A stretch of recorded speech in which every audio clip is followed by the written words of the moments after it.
closer, baby, read my lips.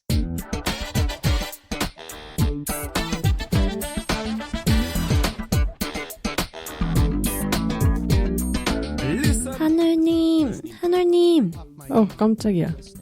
하나님, 오디오 좀 줄여요. 방송 시작하자마자 언니들 귀청 떨어지겠어요.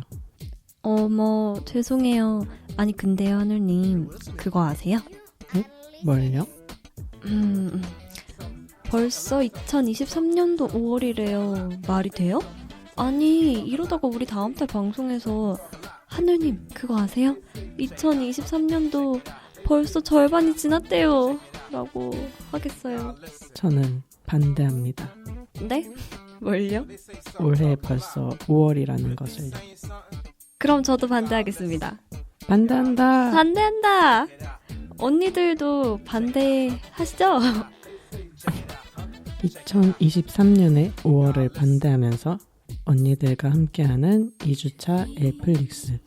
여기 엘플릭스에서 마음에 드는 코너로 골라들어요. Je pleure, je vis de la mer, je vis de la terre, je le dis aux fleurs.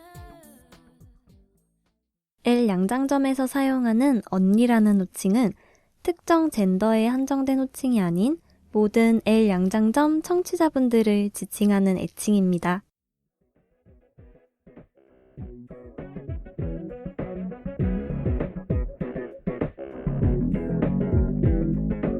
안녕하세요 언니들.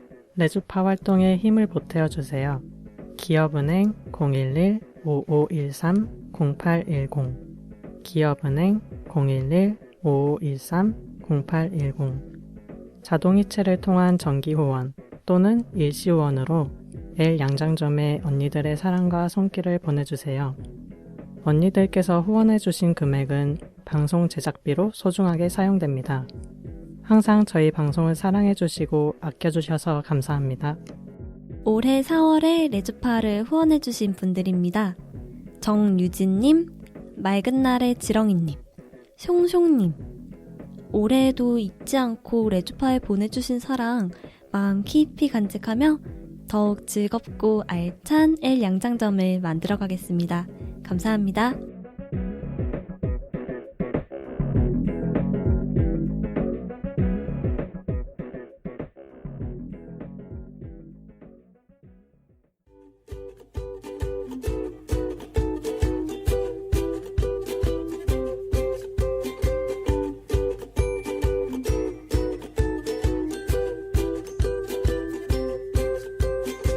언니들이 남겨주신 맞춤 주문을 보고 맞춤 옷을 제작하여 선물해드리는 시간.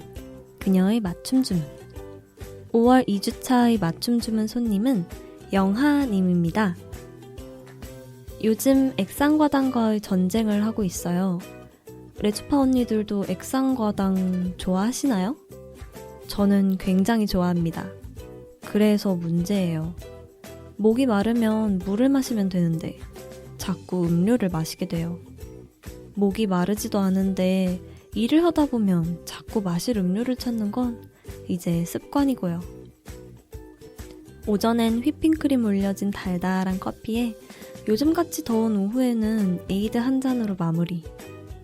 액상과당이 몸에 좋지 않다는 사실은 아는데 끊기가 너무 어려워요. 요즘엔 그나마 제로 음료들이 많이 나와서 대신 마시고는 있는데 괜찮다는 말도 있고 안 괜찮다는 말도 있고 뭐가 맞는 말인지 잘 모르겠어요. 액상과당을 줄일 수 있는 팁 같은 거 뭐 없을까요? 라고 사연 남겨주셨습니다.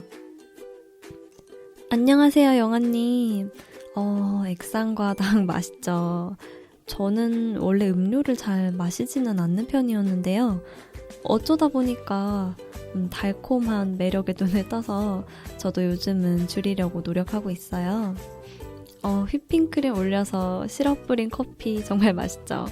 생각하다 보니까 저도 한 잔 마시고 싶은데요. 그런데 정말로 요즘 제로 음료가 다양하게 나오는 것 같아요. 저는 제로 음료 중에서 홍차, 얼그레이 홍차, 복숭아 홍차, 레몬 홍차 같이 되게 다양하게 많이 나오더라고요. 무카페인인지는 모르겠네요. 그런데 맛도 있고 향도 좋고 게다가 제로라고 하니까 저도 잘 마시고 있습니다. 언니도 제로 음료를 적극적으로 활용하고 계신 것 같아요. 그래도 물 대신 마시는 건 분명 좋지 않더라고요. 제 주변에 이제 콜라를 너무 좋아하는데 이제 물 대신에 제로 콜라를 마시면 되겠다고 해서 아예 물 대신에 제로 콜라만 마시는 분도 계셨는데 네, 그러면 소용이 없다고 하더라고요. 네, 그러면 안 됩니다, 언니들.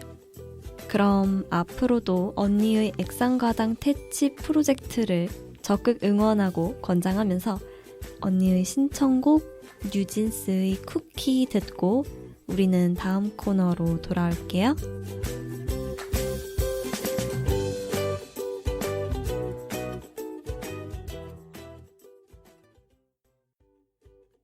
맞춤 주문 사연을 보내고 싶은 언니들, 올해 특별한 방법이 추가되었습니다. 그동안 언니들이 사연을 받아오던 방법인 SNS 프로필 링크를 통한 사연 보내기, 다음 카페의 레주파 L 양장점에서 사연 게시판을 통한 사연 보내기, 그리고 이메일 lezpa@한메일.net을 통해서 보내주시는 방법뿐만 아니라 이제 손편지로도 사연을 보내실 수 있답니다. 디지털 시대에 휩쓸려가 버린 아날로그 감성이 고픈 언니들을 위해 레주파에서는 손편지로 보내주시는 사연을 매우 환영하고 있습니다. 언니들의 손편지 사연은 마포 FM으로 받고 있습니다. 보내주실 주소를 알려드릴게요. 서울시 마포구 성미산로 88 4층 마포 FM L 양장점팀 앞으로 보내주시면 됩니다.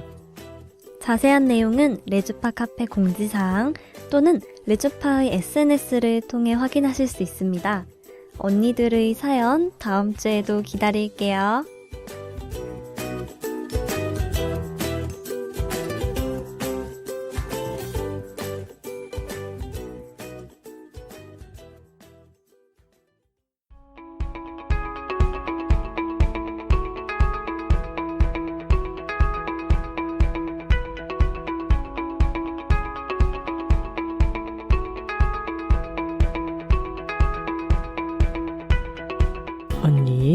언니에 의한, 언니를 위한 꼭 맞는 맞춤 정보 띵동.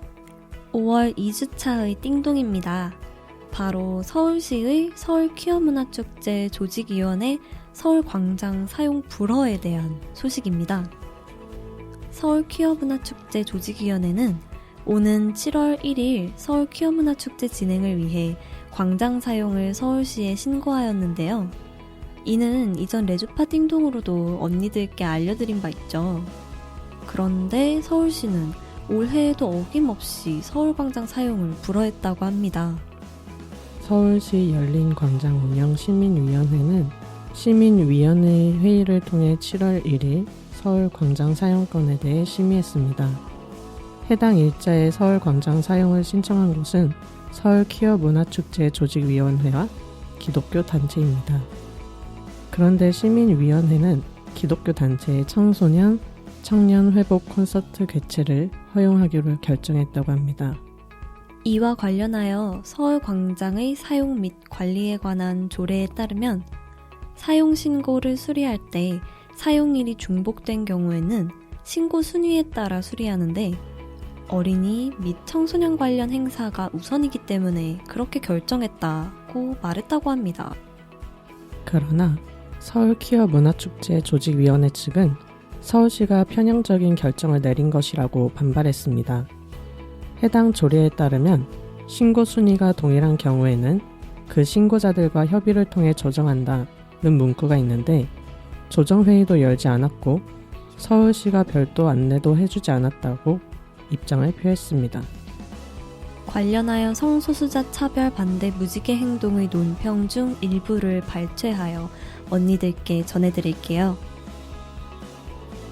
서울시 서울광장 조례는 시장은 광장 사용 신고자의 성별, 장애, 정치적 이념, 종교 등을 이유로 광장 사용에 차별을 두어서는 안 된다고 하고 있다. 그런 서울 광장에서 성소수자들이 자긍심을 드러낼 수 있는 자리는 없어지고 혐오에 기반한 행사가 대체될 위험에 처해 있다. 그러나 조례에 따른 것이라는 서울시의 이 같은 입장은 단지 핑계일 뿐.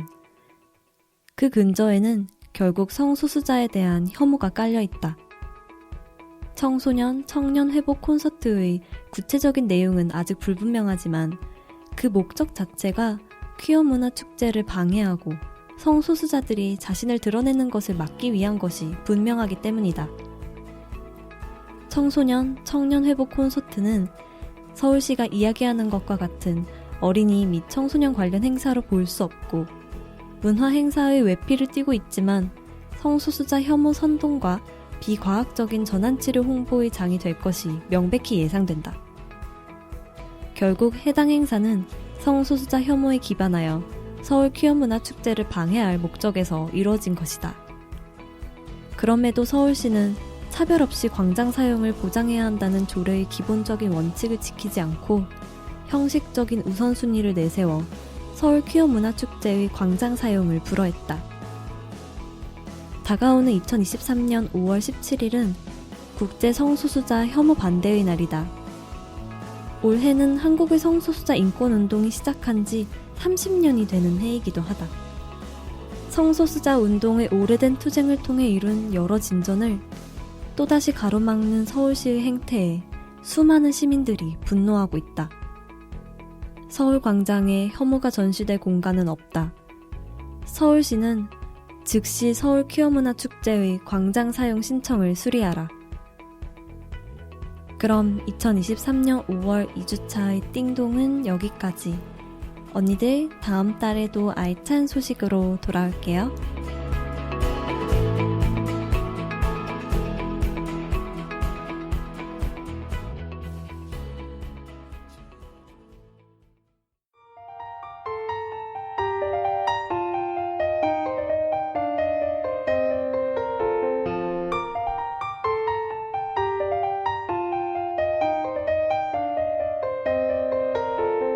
안녕하세요 언니들. 2주차 엘플릭스의 한울입니다. 하나입니다. 언니들께 저희 2주차 엘플릭스가 들려드리고 싶은 오늘의 한마디는요. 있을 때 잘해. 이어지는 2부 코너에서도 함께해요.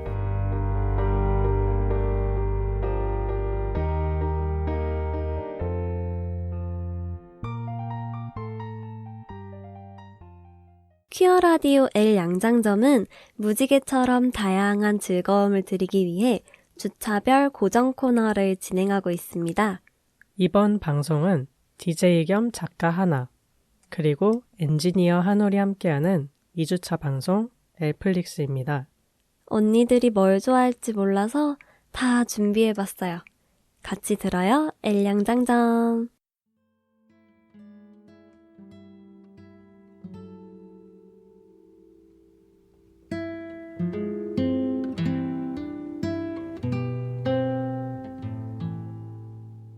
예전에는 잘 몰랐는데 지금 보니 많이 성숙해졌네. 궁금해졌어. 너의 첫 경험에 대해 이야기해주지 않을래? 듣고 싶어. 너의 처음은.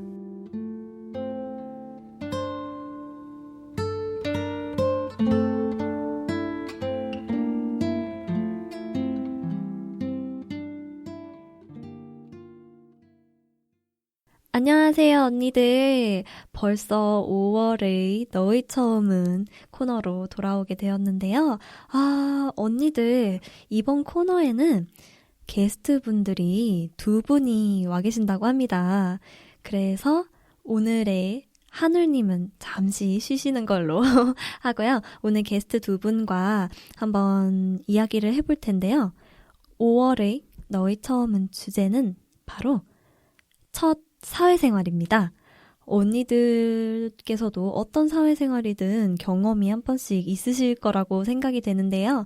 오늘 5월의 주제인 첫 사회생활에 대해서 첫 경험을 들려주실 오늘의 게스트 두 분을 모셨습니다.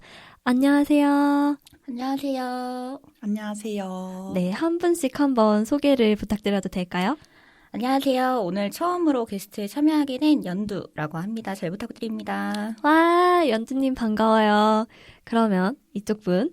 네, 안녕하세요. 저도 게스트로 참여하게 된 소희라고 합니다. 와, 소희님 반갑습니다. 그럼 오늘의 게스트는 연두님과 소희님이 함께 해주셨는데요. 오늘 첫 사회생활이 주제이시잖아요. 그렇죠. 사회생활 레벨이 어느 정도신가요, 다들? 네, 연두님부터. 저는 이제 학교를 졸업하고 일을 시작한 지는 올해로 횟수로 4년차. 4년이요? 4년차. 그렇게 되고요. 네, 4년차여도 사실 그렇게 뭔가 경력이 쌓였다는 느낌은 잘 안 들더라고요. 아직까지도 마음만은 새로 막 들어간 사람처럼 일을 하고 있습니다. 마음만은 젊으신 연두님이셨고요. 그러면 소희님의 사회생활 경력은 어느 정도신가요? 예, 저는 이제 1년 조금 넘어가지고 4년 차 되게 많으신데. 되게 대선배를 보는 듯한 초롱초롱한 눈빛으로 보고 계신데요. 네, 이렇게 햇병아리 소희님과 저 하나는 사회생활을 시작한 지 그래도 조금 된 것 같아요. 뭔가 했다고 치면 학교는 졸업하고 저도 일을 하고 있는지 이제 한 3년, 4년? 벌써 한 4년 차 정도에 접어든 것 같네요. 언제 이렇게 됐는지 모르겠네요, 저도. 그렇지만 저는 네, 신입입니다. 그렇죠. 다들 마음이 똑같아요. 그렇게 네. 오래 일해도 그렇더라고요. 네, 저는 직장생활 신입이고요. 네, 전 언제까지나 신입이고 싶어요. 네, 아무튼 그렇고요. 그러면 우리 사회생활에 대해서 이야기를 해볼 텐데요. 사실 사회생활이라는 게 직장생활을 의미하는 것만은 아니잖아요. 그렇죠. 참 여러 가지 의미에서 사회생활이라고 할 수 있을 것 같은데 그러면 뭔가 시대를 거슬러 올라가서 다들 학교를 졸업하셨다고 하니까 첫 학교 생활에 대해서 이야기를 해볼까 봐요. 사실 기억이 까마득하긴 하거든요. 그렇죠. 다들 그러시죠? 학교 생활. 까마득해요. 아직 잘 기억이 안 나지만 가물가물하지만 첫 학교 생활을 하면서 조금 우여곡절이 있었다. 아니면 뭐 이런 일이 기억에 남는다. 뭐 그런 일들이 혹시 있으셨을까요, 연주님? 첫 학교 생활이면 초등학교 때로 일단 거슬러 올라가야 되는 상황인 거죠. 첫 초등학교도 될 수 있고, 뭐 첫 중학교 아니면 뭐 처음 뭐라고 하죠? 개학이라고 하죠. 개학. 이제 첫 개학. 학년이 처음 올라가서 이제 새로운 친구들과 만나. 뭐 그런 것도 첫 학교 생활일 수 있죠. 학교 다닐 때 그러니까 우여곡절이라고 하긴 좀 그럴 수도 있는데 좀 기억에 남는 게 제가 어릴 때 전학을 좀 많이 다녔어가지고 네. 어떤 때가 있었냐면 학기 중간에 전학을 가는 때도 있잖아요. 근데 저는 보통 학기가 끝나고 나서 바로 전학을 가서 방학식을 거치고 이제 정말 친구들하고 처음 대면하는 때가 다음 학년인 때가 되게 많았단 말이에요. 그거 안 좋지 않나요? 맞아요. 진짜 안 좋죠. 그래서 네. 이제 들어가서 보통 이제 전학을 갔다 하면은 이제 흔히들 생각하시고 뭐 경험해 보셨던 분들은 아마 아시겠지만 새 친구를 담임선생님이 소개를 해주시고 난 다음에 맞아. 저도 막 자기소개하고 막 이렇게 친구들하고 좀 사귀는 때가 생기고 막 이런 느낌인데 그게 방학식 날에 가면 소개를 하고 방학식 하고 이제 방학하자 끝 이렇게 돼버리는 거예요. 아니 그러니까 뭔가 학기 중간에 전학생이 오면 뭔가 옆반에서도 보러 그쵸, 오고 그쵸, 그쵸. 와, 쟤 전학생이래 그쵸, 이러면서 그쵸, 그쵸. 이게 선생님들도 많이 신경 쓰고 하는데 이제 다 같이 이제 너도 모르고 나도 모르고 그쵸, 그쵸. 전학생인지는 누구지도 모르고 맞아요, 그런 맞아요. 스포트라이트를 못 받은 거잖아요. 맞아요. 그래서 그렇게 그런 경험을 한 3-4번씩 계속 하다 보니까 이제 다음 학기에 다음 학년에 들어가서 반에 앉아있는데 정말 아무도 아는 얼굴이 진짜 한 명도 없는 거예요. 어머. 그래서 와 진짜 친구 어떻게 사귀지? 이러고 있으면서 음. 조금 공경 아닌 공경을 겪었던. 그러면 정말 새로운 친구 사귀기가 조금 어려웠을 것 같아요. 왜냐면 다른 친구들은 이미 아는 친구들이 그쵸. 있는 채로 이제 반이 올라왔을 거니까. 그래도 친구들을 많이 잘 사귀셨나 봐요. 저는 딱 몇 명만 좁게 깊게 사귀는 타입이어가지고 다행히도 이제 그렇게 3-4번 옮겨간 뒤로는 거의 정착하듯이 있어가지고 그 뒤로는 잘 사귀었습니다. 다행이에요. 근데 생각을 해보니까 조금 아찔하네요. 한 그쵸. 번도 아니고 약간 3-4번씩 그쵸. 어려움이 있었을 것 같아요. 근데 저도 비슷하게 경험이 있는데 제가 이제 중학교 때였어요. 그런데 이제 중학교 2학년이 돼서 딱 반을 이제 새로 올라왔는데 정말 거짓말 안 하고 딱 한 명 빼고는 전부 다 모르는 친구들인 거예요. 아이고야. 그런데 이제 그 친구 한 명조차도 이제 제가 그 당시에 별로 친하게 지내고 싶어 하지 않았던 그런 친구랑 같은 반이 되고 나머지는 그때 그래도 한 반에 40명은 있지 않았을까요? 맞죠. 옛날에는 반마다 많았으니까. 네. 네. 근데 그 한 명 빼고 한 39명을 전부 다 모르는 정말 이름도 처음 들어본 친구들이었어서 그때 적응하는데 조금 어려웠던 것 같아요. 전학을 한 것도 아닌데 너무 어려웠어서 그래서 이제 일부러 다른 친구들이 있는 반에 찾아가고 쉬는 시간마다 다른 반에서 이제 놀고 근데 그렇게 시간을 보낼수록 더 적응하기는 어렵잖아요. 그렇죠, 그렇죠. 그래서 그때가 뭔가 제가 그렇게 사교성이 없는 성격은 아닌데 뭔가 시기상 되게 친구를 사귀기 어려웠다고 느꼈던 근데 학교 생활을 하면서 어려운 일이라고 하면 교우 관계가 많은 것 같기는 하네요. 생각해보면. 맞아요. 그러면 좀 기억에 남는 일화 혹시 소희님은 또 다른 거 있으셨을까요? 예. 앞에 들으니까 저는 전학을 한 번도 안 가봐가지고 좀 새로웠는데 저는 고등학교 올라갈 때 제가 전날에 진짜 첫날 전날에 밤까지 게임을 하다가 잠들어가지고 다음날에 늦잠을 자서 이게 첫인상이 되게 중요하잖아요. 그쵸. 제가 전날에 잠을 못 자다 보니까 들어가자마자 그냥 보이는 자리에다 아무 데나 앉아가지고 그냥 그대로 잠들어 버린 거예요. 와. 그래서 그때는 안 친한 친구였는데 후에 친해진 친구가 첫인상으로 와, 쟤 조금 센 애인가? 이랬는데 막 나간다? 그래서 근데 제가 원래 평소에는 엄청 조용하고 말 잘 안 하고 이런 성격이어가지고 친구가 쟤 좀 센 애인가? 이러고 오해했다는 그런 부분이 와, 쟤 첫날부터 막 나가네. 예, 그 후에는 진짜 완전 말도 안 하고 그런 애여가지고 네, 그런 첫인상을 그렇게 남겼던 기억이 있습니다. 그러고서 일어나셨죠? 일어났죠. 한동안 일어나지 못하셨나요? 선생님 오시곤 일어났죠. 이 소희님은 또 연두님이 못 받은 다른 스포트라이트를 너무 한눈에 받아버리신 그러니까요. 그러네요. 재밌네요. 그러면 이제 첫 학교 생활에 대해서 얘기를 해봤는데요. 학교를 다니면 이제 뗄래야 뗄 수 없는 시험이라는 관문이 있잖아요, 우리.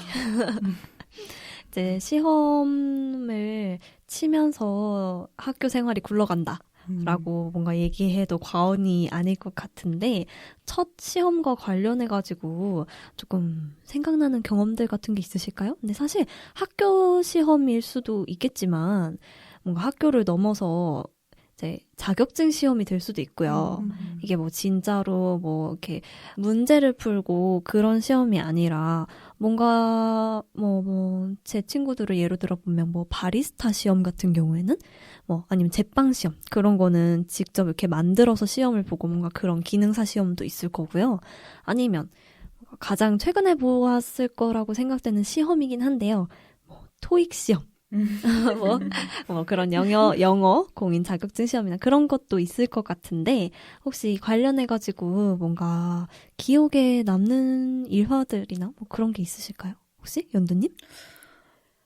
저는 진짜 이걸 친구들한테 다 말하고 다닌 거긴 한데 네. 저는 그 초중고등학교 다닐 때의 시험을 준비할 때는 그래도 좀 부지런히 준비를 했었는데 이게 사람이 그게 쌓이다 보니까 이제 뒤에는 알아서 잘하겠지 약간 이런 생각이 자꾸 붙는 거예요. 미래의 내가 그쵸, 어떻게든 어떻게든 하겠지. 해주겠지. 그래서 이제 성인이 되고 이제 대학을 입학을 하고 이제 그때부터는 습관이 좀 이상하게 잡혔던 게 모든 공부를 벼락치기로 해결해버리는 모든 공부를 벼락치기를 해버리는 습관이 생겨버린 거예요. 근데 저 같은 경우는 이제 졸업하기 직전에 이제 쳐야 되는 시험이 꼭 하나가 있어서 이제 그거를 준비를 하려고 이렇게 막 공부를 해야 되는데 아무리 생각해도 시험 한 달 전까지 공부할 밤에 정말 아무것도 안 되는 거예요. 졸업 시험인데요. 맞아요. 그거 이제 패스 못하면 그쵸. 이제 모든 게 다 날아가 버리는 정말 중요한 시험인데도.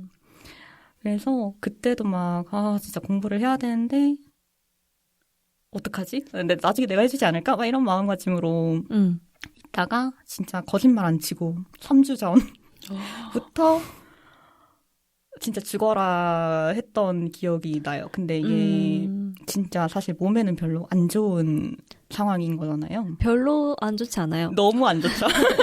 정말 매우 안 좋아요. 너무 안 좋죠. 그래서 그때 그걸 근데 겪고 나고도 이게 정말 고쳐야 되는데 이런 생각만 하다가 정말 한 번씩 마음을 다잡는 계기가 되는 그런 일화가 되어버렸습니다. 그래서 그 습관은 고치셨나요? 아직 못 고친 것 같아요. 어쩌다 보니 인생의 시험이 벼락치기가 되었다. 아니 근데 벼락치기면 3주 전에 벼락치기라고 할 수 있나요? 소희님 어떻게 생각하세요? 3주 전 공부 시작 벼락치기라고 할 수 있는가? 3주면은 그냥 잘 공부하는 거 아닐까 싶어요. 네, 근데 그 시험은 그걸 생각하셔야 돼요. 이제 졸업이 걸린 시험이다 보니 4년을 모두 갈아 넣은 시험이 되잖아요, 사실. 그래서 그렇죠. 그렇죠. 다른 거였으면 1, 2주 이러지 않았을까요? 1, 2주라고 하면 확실히 약간 벼락치기다. 약간 이렇게 생각할 만하네요. 예, 좀 빠듯하게. 빠듯하죠. 그래도 이 자리에 이렇게 4년 차로 계신 걸 보니 잘 그럼요. 통과하셨나 보네요. 그럼요. 정말 다행히도 눈물을 머금고 채점도 하고 그랬습니다. 아, 재밌네요. 이제 와서 얘기를 하는 거니까 이렇게 또 웃으면서 얘기할 수 있었던 그럼요. 것 같아요. 네, 그러면 3주 전 벼락치기 졸업시험을 하신 연두님과 소희님도 있으실까요? 시험. 네. 중학교 처음 올라갈 때 이게 초등학교 때는 그냥 막 하루 만에 그냥 다 보기도 하고 해가지고 하는데 이게 중학교는 올라가면은 시험을 한 며칠 연달아서 보이게 좀 달라지는 게 많잖아요. 지금도 그럴지는 모르겠는데 저 다닐 때는 그랬었는데 네. 이게 처음에 너무 긴장이 돼가지고 제가 전날부터 너무 긴장이 돼가지고 그 당일날에 시험을 보러 학교를 버스를 타고 가는데 제가 아래를 내려다 보니까 신발을 짝짝이로 신고 신발을 짝짝이로 신고 버스를 탄 거예요. 그래가지고 깜짝 놀라가지고 바로 내려서 집까지 뛰어갔는데 또 마침 이게 머피의 법칙처럼 가방에 있는 게 밖으로 다 쏟아져가지고 그러고 집까지 뛰어가서 신발을 갈아 신고 다행히 그래도 지각은 안 해서 등굣길에 그랬다는 거죠? 예, 시험 첫날에 너무 긴장해가지고 그랬던 기억이 있네요. 세상에. 저 같으면 근데 신발 짝짝이어도 그냥 갔을 것 같은데. 이상했나요, 많이? 너무 이상했어요. 그게 삼촌 신발이었나? 이래가지고. 본인 신발도 아니었어요? 예. 그 전날 또 밤새셨나요? 예. 저도 좀 벼락치기를 많이 하는 성격이라서. 이걸 듣고 계신 시험을 앞두신 언니들이 이제 유념해야 될 교훈이 있네요. 언니들 벼락치기는 안 됩니다. 벼락치기는 안 됩니다. 벼락치기는 이렇게 위험한 거예요, 언니들. 본인 신발 아닌데 이제 삼촌 신발 신고 이제 시험장 가고 그럴 수 있다고요. 예, 전날에 신발장에다 신발 잘 챙겨 놓으시고. 그래도 늦지는 않으셨나 봐요. 이게 다행히 제가 출발을 그래도 일찍 해가지고 준비를 잘하고 일찍 했는데 신발을 바꿔 신고 가서 다행히 택시 타고 가서 늦지는 않았습니다. 다행입니다. 그래도 시험을 잘 치르셨다니 굉장히 다행이네요. 정말 우여곡절이네요. 듣고 보니까. 저도 첫 시험과 관련해서 조금 생각이 나는 게 있는데 저는 첫 시험 중에도 첫 수능이죠. 근데 저는 사실 수능 성적으로 대학교를 가지는 않았거든요. 그래서 저는 재밌었어요. 수능이. 오히려 즐기러 가신 맞아요. 시험 보러 간 게 아니고. 네, 저 때는 이제 수능 시험 전에 이미 합격 발표가 나가지고 되게 홀가분한 마음으로 수능 시험장에 갔는데 가서 이제 저희 시험을 본 학생들이 수능에 진심인 학생들은 아니긴 했거든요, 다들. 좀 학군이라는 게 사실 있잖아요. 근데 저희 학군은 그렇게 뭔가 대학교에 대해서 뭔가 진취적이고 뭔가 그런 학생들은 아니었어서 다들 되게 가벼운 분위기로 뭔가 통과 의례처럼 수능을 보러 오는 그런 상황이 되게 많았어요. 그래서 저도 이제 그런 가벼운 마음으로 이제 수능을 보러 갔는데 이제 수학 시험이죠. 수학 맞나요? 뭐였는지 기억도 안 나네요. 아무튼 수학을 이제 보고서 이제 그게 90분인가? 아닌가? 저 잘 기억이 안 나요. 죄송합니다. 너무 오래됐네요. 아무튼 되게 긴 시간이었는데 되게 지루하잖아요. 사실 그쵸. 시간 내내 문제를 다 푸는 학생 거의 없거든요. 정말 없어요. 그래서 그때도 그렇게 하고 있었는데 이제 그거 끝나면 점심시간이었단 말이에요. 맞죠. 배가 고픈 거예요. 근데 그때 시험 감독관이 제가 맨 뒷자리에 앉아 있었거든요. 그 사물함에 이제 다 이렇게 뭐라고 하죠? 이제 등산 가면 그 운동기구 있잖아요. 운동기구들에 보면 할아버지들 한 분씩 붙어가지고 아니면 나무에 이제 등치기 하시잖아요. 뭔지 아시나요? 이게 몸이 뻐근하니까 이제 등치면서 팡팡 이러면서 푸시잖아요. 그거를 사물함에다가 대고 자기 등을 팡팡 치면서 배고프다 이러면서 혼잣말로 언제 끝나지? 배고프다 빨리 밥 먹고 싶다 이렇게 수능 시험 보고 수능 있는데. 시험장에서 그래도 아이고. 푸는 학생들이 있을 거 아니에요? 아예 없었어요. 아예? 아예 없었어. 만약에 그냥 다른 시험장이었으면 이거 뉴스감이다. 이거 진짜 신곡감이다라고 생각을 했지만 와 진짜 신기한 사람이다. 하고서 넘겼던? 와, 난 수학 되게 열심히 풀었는데 나 옆에서 그러고 있으면은 그쵸. 완전 이거는 그러면 안 되죠. 그래서 그런 경험이 아직도 생각이 나요. 그래서 정말 나도 배가 고팠지만 그건 좀 아니지 않나?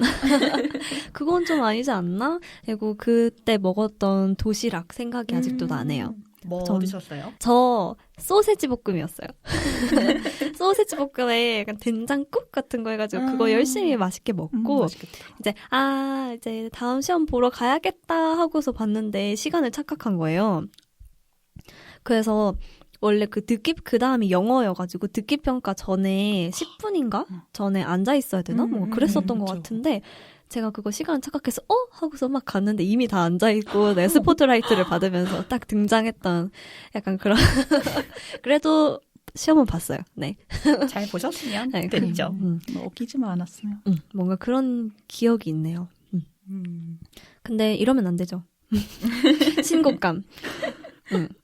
그러고 뭔가 토익 시험도 대학생이 되어서는 몇 번 보러 갔던 것 같아요. 근데 뭔가 그런 시험 준비하는 것도 뭔가 되게 하기 싫은데 되게 하기 싫은데 하기는 해야겠고 뭔가 그렇게 되게 힘들게 준비를 했던 경험이 있는 것 같아요.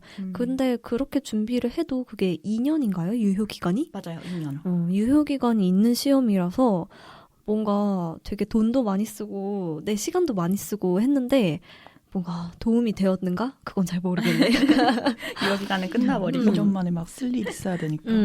저는 그리고 학과 특성상 뭔가 자격증 시험이나 뭐 그런 거를 따로 안 봐가지고 뭔가 그게 필요가 없었거든요. 그래서 뭔가 자격증을 여러 개 갖고 있는 친구들 보면 정말 신기하더라고요. 그러니까 대단한 것 같아요. 그러니까 자기의 스펙을 요즘 말하면 좀 스펙을 위해서 자격증 시험을 준비하고 뭔가 이루는 친구들도 있는데 정말 순수하게 그게 아니라 내 그냥 이런저런 능력을 많이 알고 좀 갖고 싶어서 뭔가 수집 느낌으로 좀 모으는 친구들도 많은 것 같아요.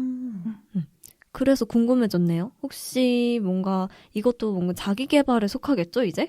뭔가 그렇죠. 그런 게 비슷하게 자격증이나 뭔가 준비하셨던 경험들은 없으세요? 저는 없어요. 저도 없는 것 같아요. 소희님은요? 혹시 있으세요? 저도 자격증이랑은 그렇게 딱히 연관은 없었던 것 친하지는 같습니다. 않으시군요. 그래서 요즘에는 뭔가 그냥 취미로 하시다가 그런 것도 많이 따시더라고요. 운동?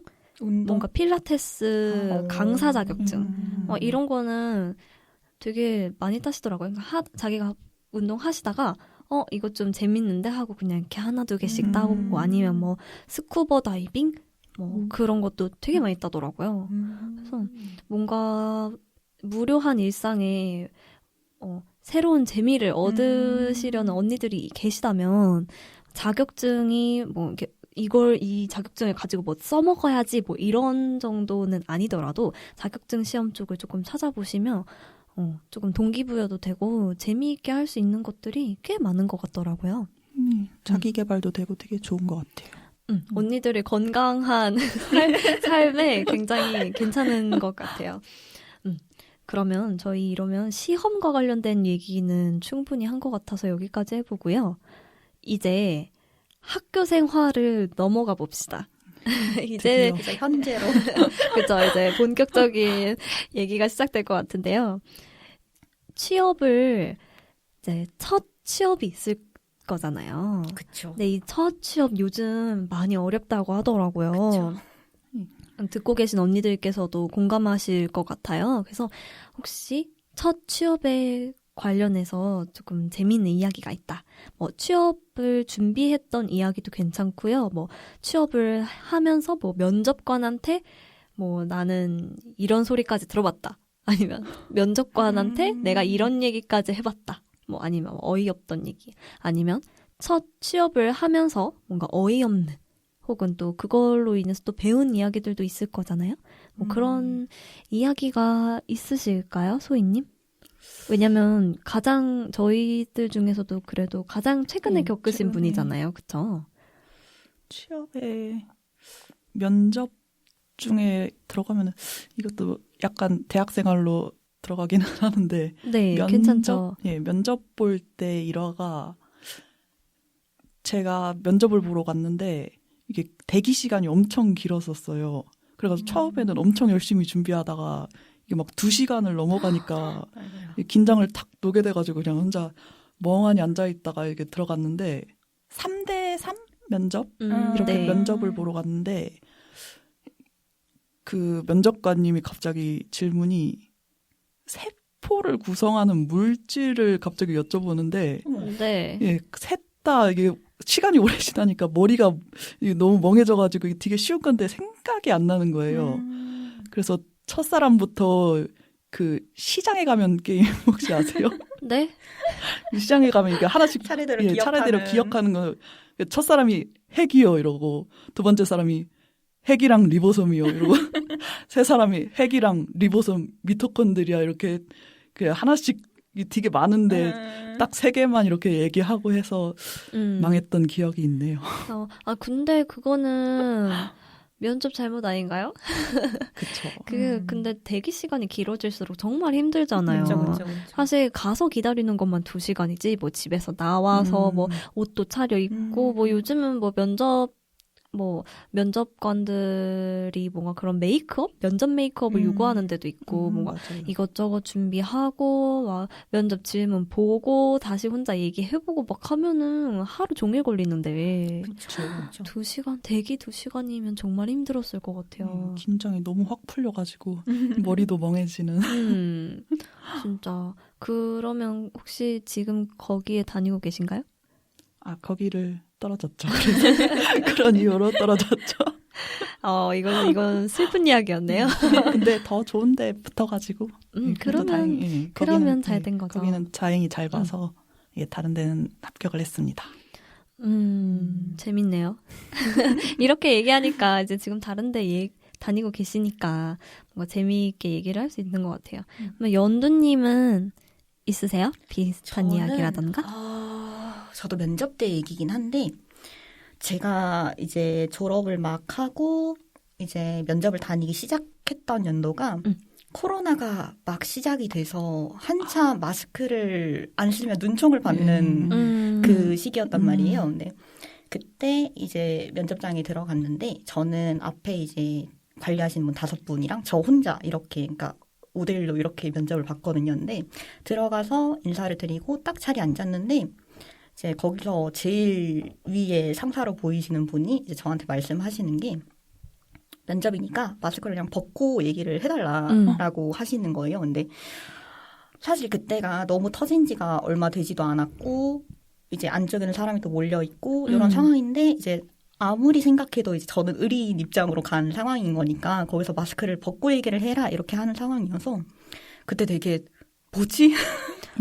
이런 생각을 가지고 임했던 생각이 나요. 근데 지금이야 어쨌든 시간이 좀 많이 지나고 마스크도 해제가 되고 이것저것 뭔가 완화가 되는 상황이어서 네. 그러려니 할 수는 있겠지만 약간 그 상황에선 되게 당황스러웠던 기억이 납니다. 정말요. 이제 마스크, 뭐 실내 마스크 해제가 된 지 지금 뭐 인제서야 거의, 조금씩 그쵸. 되는 거라가지고 이제 밖에 보면 또 많이들 안 쓰고 다니시긴 맞아요. 하더라고요. 거의. 그래도 쓰고 다니시는 분들도 아직까지도 되게 많이 계시기 때문에 정말 코로나가 처음 발생했을 때 어려웠을 것 같아요. 제가 들었어도 그 질문은 조금 부담스럽고 약간 당황스럽고.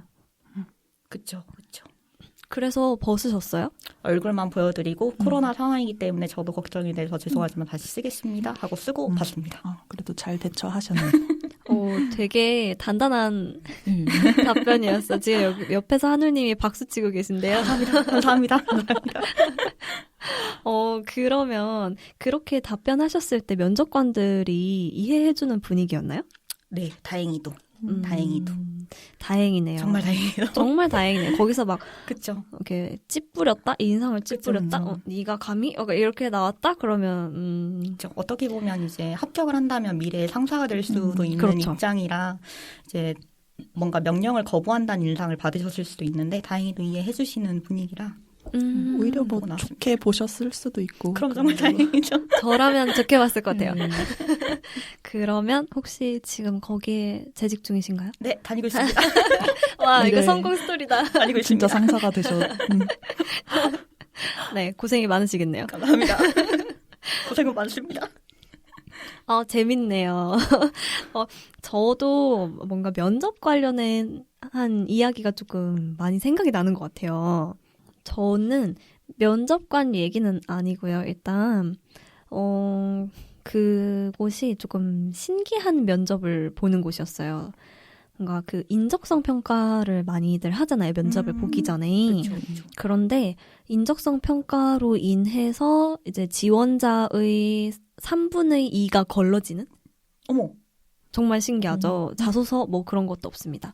그 인적성 성적, 만으로? 토익 뭐 그런 것도 아무것도 없어요. 그냥 그 인적성 결과만으로 60% 70%의 지원자들이 탈락하는 뭔가 정말 희한한 곳이었거든요. 그래서 거기에 이제 저도 지원을 해서 봤는데 총 2번의 인적성을 했는데 제가 2차까지 다 합격을 해서 면접을 보러 오라고 하는 거예요.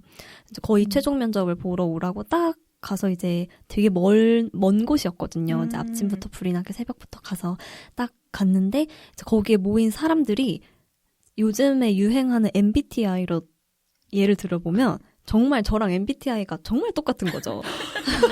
정말 원하는 인재상이 확실한. 네, 정말 확실하더라고요. 저는 가서 너무 깜짝 놀랐어요. 이제 저도 이제 거기 말고 다른 곳도 이제 면접을 같이 보던 곳이니까 당연히 다른 곳이랑 비교가 될 거잖아요. 그쵸, 근데 그쵸. 다른 곳은 이제 소희님이 말씀하셨던 것처럼 그 2시간 동안 대기를 한다고 하면 다 자기 볼 것만 봐요. 자, 내 면접 질문 내가 준비해온 것만 보고 혼자 앉아서 혼자 약간 이렇게 준비를 하고 이제 벌벌 떨면서 들어가고 했는데 거기는 일단 면접 대기실이 원형 탁자예요. 그 원형 회의하듯이 이렇게 둘러싸여 네, 있는 약간 거예요? 결혼식장 가면 요즘에 결혼식 보면서 밥 먹고 하는 데 있잖아요. 원형 테이블 진짜 이렇게 연회장 같은 원형 테이블에 둘러 앉아서 한 특이하다. 8명 정도씩 이렇게. 그래서 거기서 다 둘러 앉아서 다 인사를 해요.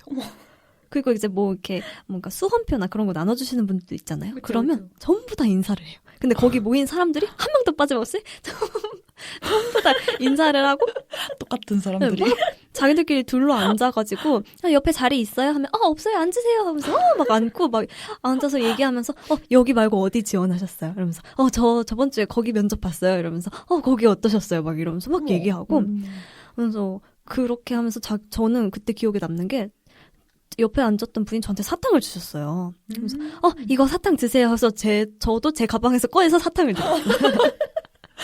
마침 되게 화기애애한 분위기에서 막 신기하다. 얘기하고 여기는 저렇대요. 뭐 저기는 또 이렇대요. 거기 별로 안 좋대요. 막 이런 얘기 엄청 많이 하고 진짜 친목을 다지는 것 같은 그렇게 얘기하고 한 명이 그 원형 테이블 중에 한 명이 이제 면접 차례가 된다 그러면은 막 와 잘하고 오라고 막 사람들이 막 박수 쳐주고 막 이러고 되게 신기하죠? 그 정도면 진짜 긴장은 안 하고 있을 수 네. 있었던 것 같아요. 그런데 정말 신기했어요.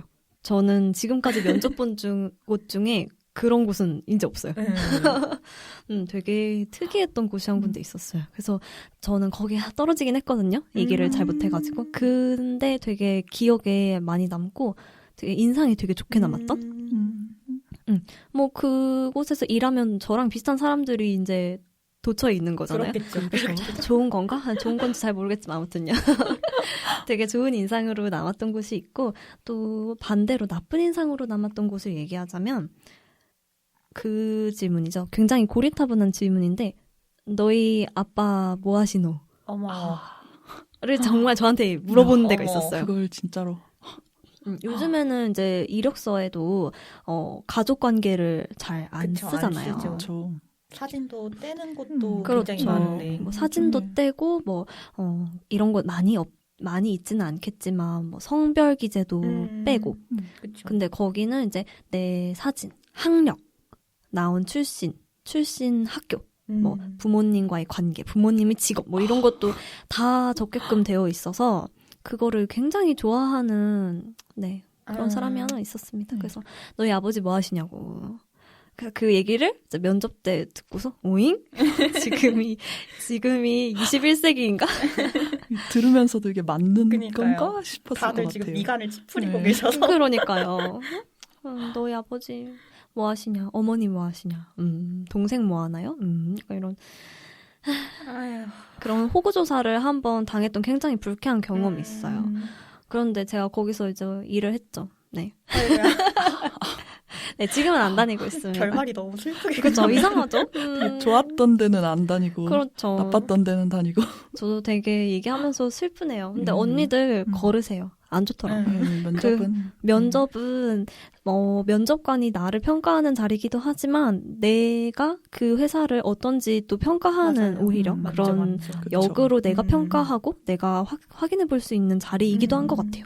그래서 이제 취업을 앞두고 이제 면접을 보러 다니시는 언니들 면접관이 나한테 이런 질문을 한다고? 내가 이런 질문을 받는다고? 라고 생각되는 데는 거르세요. 맞아요. 공감합니다. 네. 맞아요. 제가 드리고 싶은 마음이네요. 그러면 이제 고된 면접을 거쳐서 첫 직장 생활을 시작했습니다. 우리 와. 신입으로 들어오셨어요. 와. 그러면 신입으로 들어오면 정말 이러쿵저러쿵 일이 많았던 것 같은데 저도 그래도 이 저희 셋 중에서 신입이라고 말씀하실 수 있는 그쵸, 우리 소희님. 신입이죠. 직장 생활을 하시면서, 첫 직장 생활을 하시면서, 뭐, 이런 실수를 해봤다라든지, 아니면, 이런 건 몰랐는데, 이런 거를 배웠다. 뭐 그런 게 있으실까요? 많기는 하죠. 실수를 네. 워낙 잘하는 성격이라서. 네, 처음에 진짜 직장을 딱 들어갔을 때 저희가 그 사무실이 있고 프린터를 하나로 이렇게 공유해서 쓰는데 네네. 그러니까 제가 다른 거래처의 업체 거를 프린트를 뽑아야 되는데 저희 회사의 프린트를 뽑아놓고서는 이게 일이 너무 바쁘니까 이게 제가 뽑아놓은 거를 까먹은 거예요. 그래가지고 이게 근데 다 같이 쓰니까 이거를 누가 뽑은지를 몰라서 그쵸, 제가 그쵸. 나중에 가가지고 이거 뭐지? 이거 누가 뽑으신 거지? 하고 이게 다들 바쁘신 와중에 이게 한 명씩 가면서 혹시 이거 뽑으셨어요? 이러고 한 명씩 가서 물어보다가 한 20-30분 후에 내가 뽑았구나 하고 네? 그런 경험이 다 같이 이거 심지어 상사분도 와가지고 이거 누가 뽑으신 거예요? 하면서 이게 어머, 사무실 도시면서 어머. 그 주인공이 결국 나였던. 했는데 예, 그래도 다행히 막 네. 큰 실수는 아니니까 네. 그냥 그쵸. 그런가 보다 그쵸, 하고 그쵸. 이게 좀 재밌게 넘어가 주셔서 음. 다행이었습니다. 근데 되게 스포트라이트를 자주 받으시네요. 우당탕탕 일상. 진짜 우당탕탕이다. 저는 비슷하게 프린트 문제 하니까 생각났는데, 사실 뭐 오피스 근무를 하시는 분들은 이제 공용 프린터기를 많이 사용하시잖아요. 근데 저희도 공용 프린터기였는데, 이게 제 실수는 아닌데, 프린터기가 맨날 말썽이었거든요? 맨날 말썽인데, 이게 아무리 프린트를 이제 컴퓨터에서 프린트 하기 해서 눌러서 이제 프린터기에 가도 안 나오는 거예요, 얘가. 근데 이제 전 직원이 그 프린터기를 사용하다 보니까 이제 전 직원이 하루 종일 똑같은 걸 반복한 거죠. 모르고. 그래서 다들 왜 안 나와 하고서 한 몇 시간 있다가 또 이제 되겠지 하고 또 하면 또 안 나오네 하고서 그게 하루치가 쌓여 있다가 아이고야. 그 다음날 다 갑자기. 나온 거예요. 아찔하다. 그래서 프린터기가 한 몇 시간 동안 계속 휑하면서 어머. 거의 제 키보다 많이 쌓였다는? 근데 그게 뭐 아이고야. 업체에서 뭔가 이렇게 해주는 것도 없고 그냥 아무튼 그랬던 진짜 어이없던 일이 한 번 있었네요. 제 실수는 아니고요. 프린터기 실수였습니다. 네, 갑자기 생각났어요.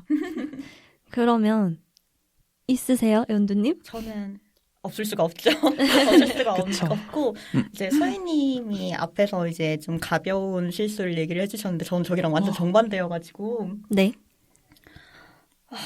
저는 이제 그쪽 아까 말씀드렸던 면접 질문을 주신 데에 붙어서 지금까지 계속 그냥 다니고 있는 상황인데 거기가 제 전임자가 없었어요. 싫어. 제 업무를 맡는 전임자가 없었던 상황인 거예요. 저희 그래서 지금 다 몸서리치고 있는 거 아시죠? 지금 다들 이마를 붙잡으면서 이러고 있거든요. 그 심정 충분히 너무 이해합니다. 네. 그래서 전임자가 없어서 이제 막상 합격을 하고 앉았는데 이게 심지어 제가 거의 단독으로 해야 되는 업무인 상황인 거예요, 상황이. 그래서 네. 진짜 너무 머리가 아프다 이러면서 어떻게 저렇게는 헤쳐나가면서 막 부장님 쫓아다니면서 업무 물어보고 막 이렇게 하고 있는데 이제 예산 문제에서 실수를 한번 크게 한 거예요. 이제. 돈? 하필 돈. 하필이면 안 돼, 이건 큰 실수야. 이게 저희 같은 경우는 시스템 안에 예산 항목이 이렇게 쫙 늘어나 있고 이게 그 예산 항목마다 이렇게 이름이 다 적혀져 있는데 네. 제가 사용해야 될 예산이 뭐 예를 들어 A 온점 이거였으면 이거 다른 부서 예산 중에 A 반점 이렇게 된 예산 이름이 있었던 거예요. 너무 비슷한 이름의 다른 예산이 있었는데 근데 저도 그때 막 일을 배워가면서 하던 시절이라 부장님한테 여쭤보고 막 이런 거 예산 사용하고 막 이러던 와중에 그 예산을 제가 써야 될 걸 다른 부서의 걸로 해서 실제로 결제도 나버리고 부장님도 확인을 안 해주신 거죠 심지어. 위에서 한번 확인을 해주면 그랬으면 해줘야지. 정말 다행이었는데 넘어가고 실제로 사용까지 돼버렸던 상황이 된 거예요. 그래서 저는 진짜 이제 막 들어가서 일을 시작했던 입장이니까 너무 시겁해가지고 부장님 어떡하죠? 이러면서 진짜 간을 쫄리면서 다녔는데 어떻게 저렇게 또 예산 이렇게 처리해 주시는 부서랑 얘기가 돼서 금액은 그냥 옮기시면 된다 해가지고 다행히 마무리는 잘 됐는데 그때 진짜 느꼈어요. 확인은 10번도 안 부족하다라는 돈 거. 문제는 진짜. 돈 문제는 진짜 특히 이거 이제 처음에 들어가서 일을 시작하면은 너무 이제 바쁘고 안 익숙하고 하니까 뭔가 이렇게 본인도 헷갈려하고 실수하는 게 되게 많잖아요. 진짜 확인 여러 번 하는 게 정말 정말 중요하구나 싶은 거를 계속 느끼고 있어요. 저 지금 말하면서 손이 막 덜덜덜덜. 네. 소희님 하실 말씀 있으신가 봐요. 이게 저 좀 다니는데도 돈 쪽으로 이게 문제로 많이 다니는, 어머. 뭐라고 해야 되지? 네. 돈이 왔다 갔다 중요한? 하는? 그게 돈을 다루는 그런 직업이어가지고 음. 있었는데, 저도 최근에 실제로 저희 회사 분이 그 드라마에서 나올 것 같은 그 공을 하나 빼먹으셔가지고, 아, 빼먹은 거예요? 예, 진짜 엄청 큰 손해가 났었어가지고, 어머. 예, 그래도 어떻게 다행히 해결은 됐는데, 진짜 돈 문제는 너무 맞아요. 무서운 것 맞아요. 같아요. 저도 맨날 일하면서 벌벌 떨면서. 실수하지 말아야지. 근데 이게 또 막 일이 너무 많으면 피곤해서 어쩔 수가 맞아요, 없으니까, 맞아요. 예, 그런, 너무 아찔했을 것 같아요. 싫어요. 저는 아니, 저도 지금 하고 있는 일이 돈 관리를 안 하는 직업은 아니긴 하거든요. 그래서 돈 관리를 하는데, 사실 제가 컴퓨터 활용 능력이 매우 떨어져요.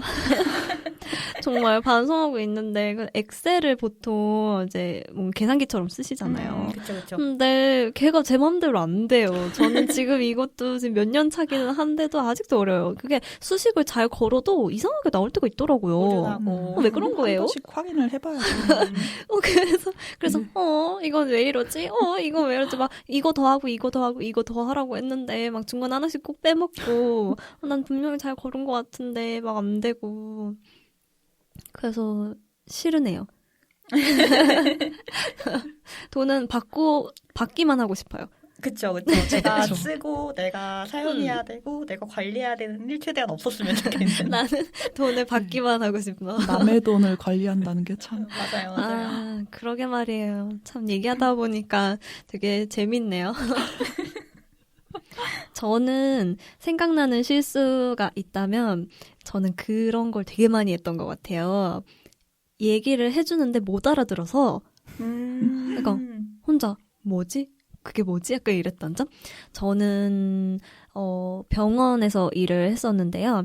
저는 선배가 저한테 이제 지나가는 말로 이제 되게 바쁜 상황에서 그냥 뭐뭐 좀 갖고 와! 이렇게 했는데 뭐뭐가 뭔지 모르겠는 거예요. 그렇지만 다시 물어보면 혼나니까 예! 하고서 뒤에 돌아서 가면서 뭐뭐가 뭐지? 그게 뭐지? 그게 대체 뭘까? 이러면서 혼자 고뇌를 하면서 뭐뭐가 뭐지? 한다 물어보고는 싶은데 물어볼 사람도 없어. 그래서 그때 뭐 약간 F로 시작하는 뭔가의 영단어였거든요. F로 시작하는 뭔가의 영단어를 갖고 와. 뭔가 물건을 갖고 오래. 근데 지금 쓰는 게 뭐가 있지? 그게 뭐지? 하다가 제가 이제 수액을 가져갔어요. 그게 플루이드라고 하거든요. 그래서 플루이드를 얘기하는 건가 보다 하고 플루이드를 딱 가져갔더니 저를 보면서 위아래를 보면서 왜 이걸 가져와? 이러면서 그래서 뭐지? 난 뭘 가져와야 됐지? 하고 알고 보니까 플로우 차트를 가져오라는 거를 이제 이렇게 빠르게 얘기하다 보니까 플루이드인가? 하고 뭐 이상한 거 가져가서 약간 혼나. 근데 그런 게 너무 많았어요. 발음이 너무 비슷해서. 그러니까 맞아요. 제 비단 저만의 문제는 아니라고 생각하거든요. 아무튼요. 그렇지만 뭔가를 얘기를 했을 때 예 하고서 뒤돌아서 그게 뭐지? 약간 이렇게 하는 게 많았던 것 같아요. 신입 때는. 알아듣는 척. 비단 그게 아니더라도 뭔가 다른 직무로 갔어도 그게 뭐지 하고 나 혼자 이렇게 찾아본다던가 그렇게 해서 일을 처리하거나 뭔가 물어보거나 뭔가 그랬던 기억이 많은 것 같고 또 한 번 생각나는 건 제가 이제 병원에서 일할 당시에 이제 뭐 피 뽑은 검체나 그런 걸 이제 검사실로 보내야 되거든요. 근데 이게 병동이랑 뭐 검사실이랑 굉장히 멀리 있다 보니까 큰 병원들에는 저희 이제 그거를 수송해주는 박스 같은 게 있어요. 그래서 언니들 잘 보시면 큰 병원들 가시면 천장에 뭐 서류 가방 매달려서 막 이동하거나 뭔가 그런 게 있거든요. 레일로 달려서 그렇게 이동을 해서 저희가 검사실로 보내고 그래요.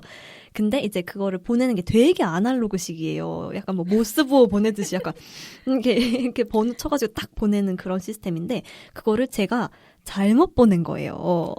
다른 곳으로. 네, 이미 근데 거기 안에 피도 있어. 그 피는 조금 있으면 굳거나 못 쓰는 피예요. 그래서 그쵸. 또 다시 뽑아야 된단 말이에요. 근데 그걸 딱 넣었는데 잘못 보냈어. 그 문이 열리고 있어. 그래서 안 돼! 하면서 그 서류 가방을 딱 잡았는데 그게 잡히겠어요? 그래서 제가 그걸 질질 끌면서 안 돼! 이러면서 그렇지만 걔는 갔습니다. 근데 문제는 그게 어디로 갔는지 모르는 거죠. 어머. 그래서 전화하고 죄송한데 이거 어디로 갔을까요?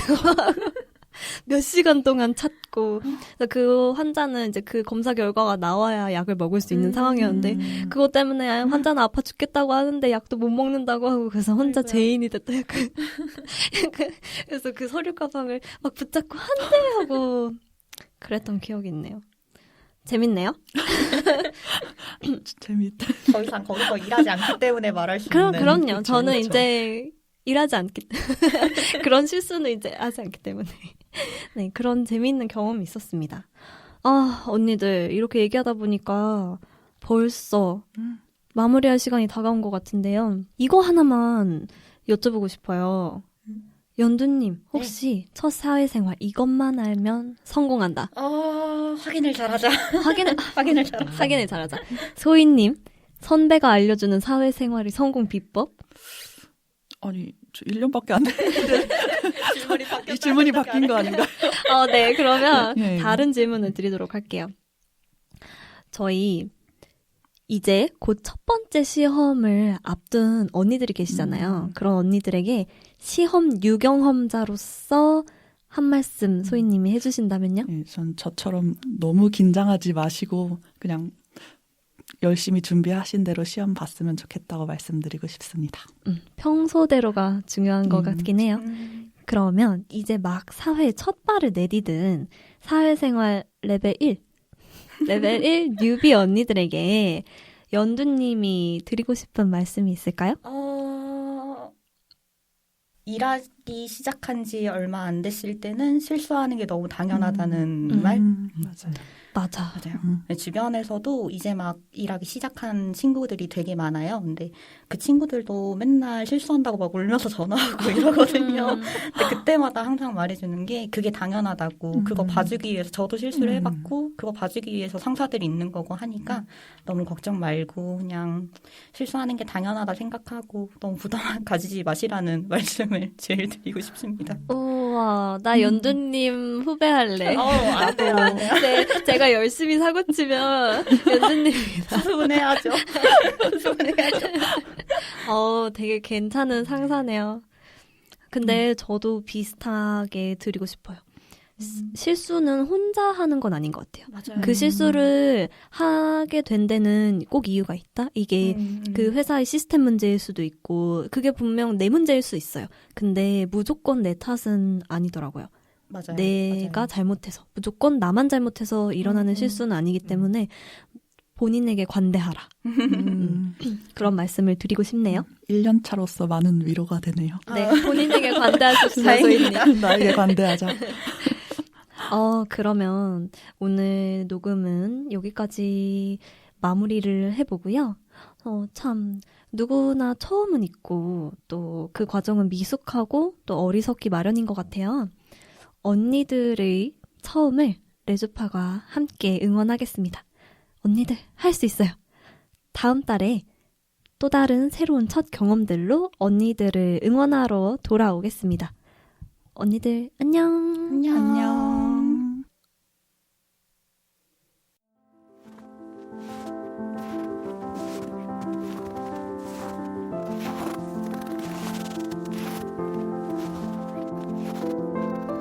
눈을 떠보니 하얀 눈 위에 검은 발자국들이 수없이 찍혀 있었다. 누군가의 인생과 철학이 느껴질 만큼 어지러우면서도 정리된 느낌이 들었다. 나는 찍히지 않는 발자국을 남기며 누군가의 검은 발자국을 따라가기로 마음먹었다. 언니들을 위해 책을 읽어드릴게요. 퀴어를 위한 오디오북 월간 퀴어.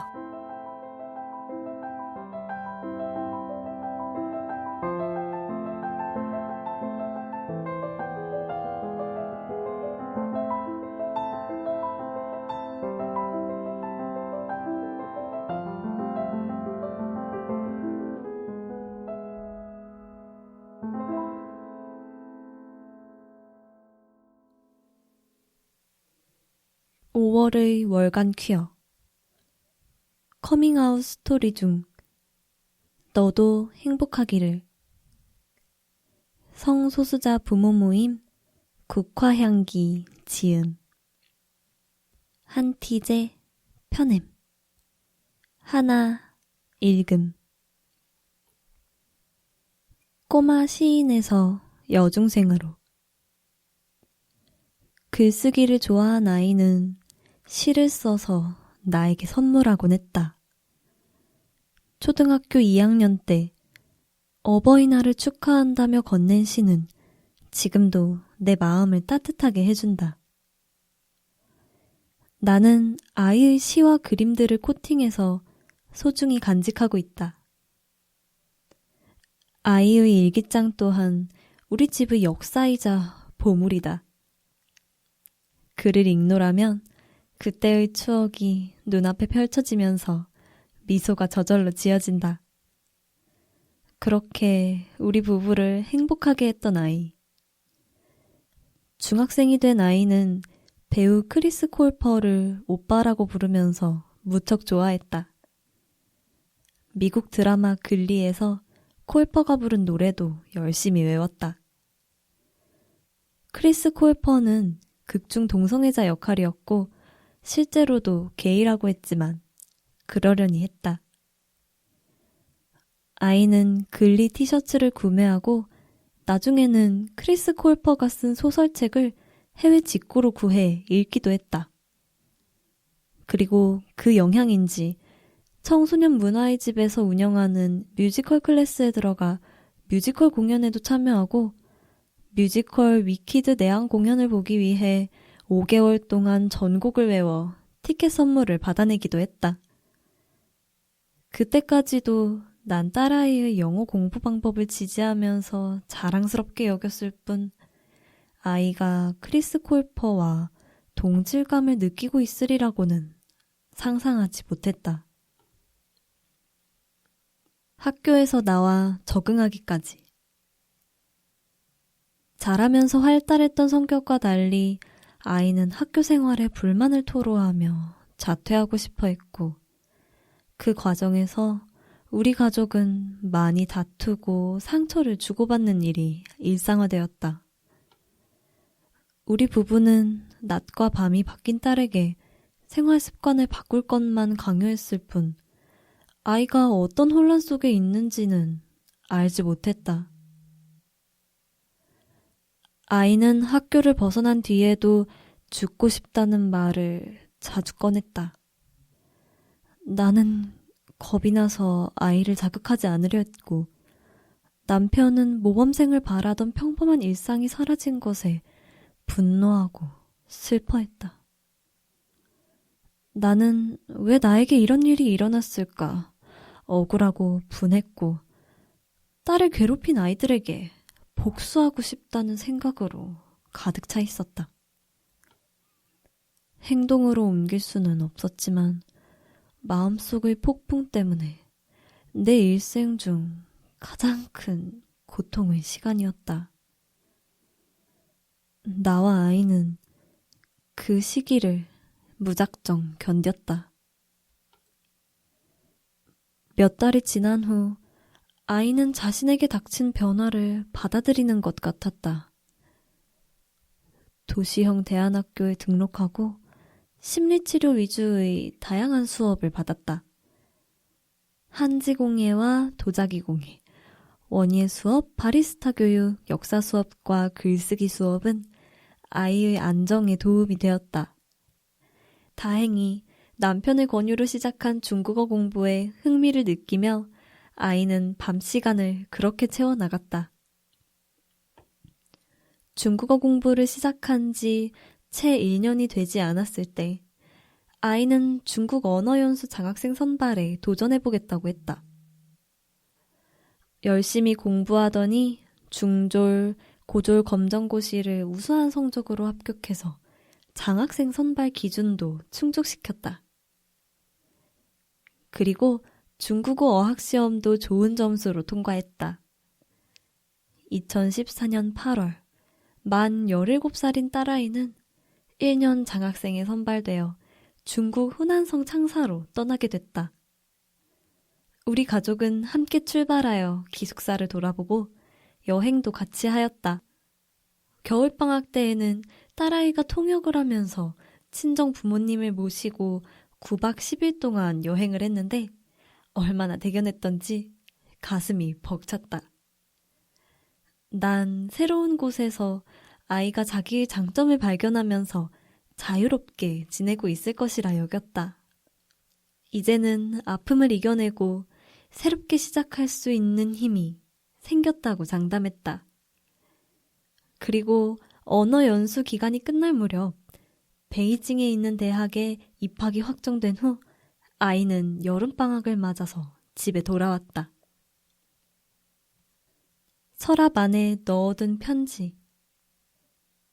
여름방학에 돌아온 아이가 어느 날 오후 내게 다가와서 하는 말이 자기는 여성을 좋아하는 여성 동성애자라고 했다. 지금 생각하면 정확하게 뭐라고 했는지 잘 기억이 나지 않는다.